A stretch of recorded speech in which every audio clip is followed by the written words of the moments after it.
4వ జాతీయ yogasana judges training April 29 నుండి మే 3 వరకు Netaji Subhash national institutes of sports Patiala పంజాబ్లో జరిగింది. ఈ ట్రైనింగ్కి అన్ని రాష్ట్రాల కేంద్ర పాలిత ప్రాంతాల నుండి 180 మంది జడ్జెస్ అటెండ్ అయ్యారు. తెలంగాణ నుండి 6 జడ్జెస్ ఇందులో ట్రైనింగ్ తీసుకోవడం జరిగింది. నల్గొండ జిల్లాకి చెందిన రాయనబోయిన శ్రీను లెవెల్ 2కి ట్రైనింగ్ పొందారు. ఈ సందర్భంగా వారిని పలువురు అభినందించారు.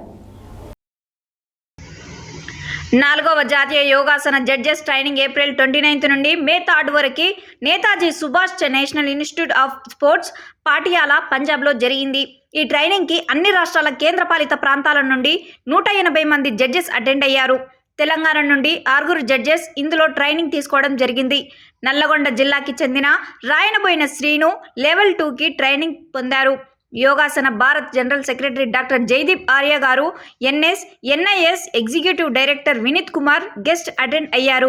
Resource persons doctor Sanjay Malpani, Shri Umang, doctor Aarti Pal, doctor C Jayanthi, Shreyas Markandeya training నిర్వహించారు. ట్రైనింగ్ పొందిన జడ్జెస్ని Telangana Yogasana sports association president G Sridhar Rao, secretary general Nandanam Krupakar అభినందించారు.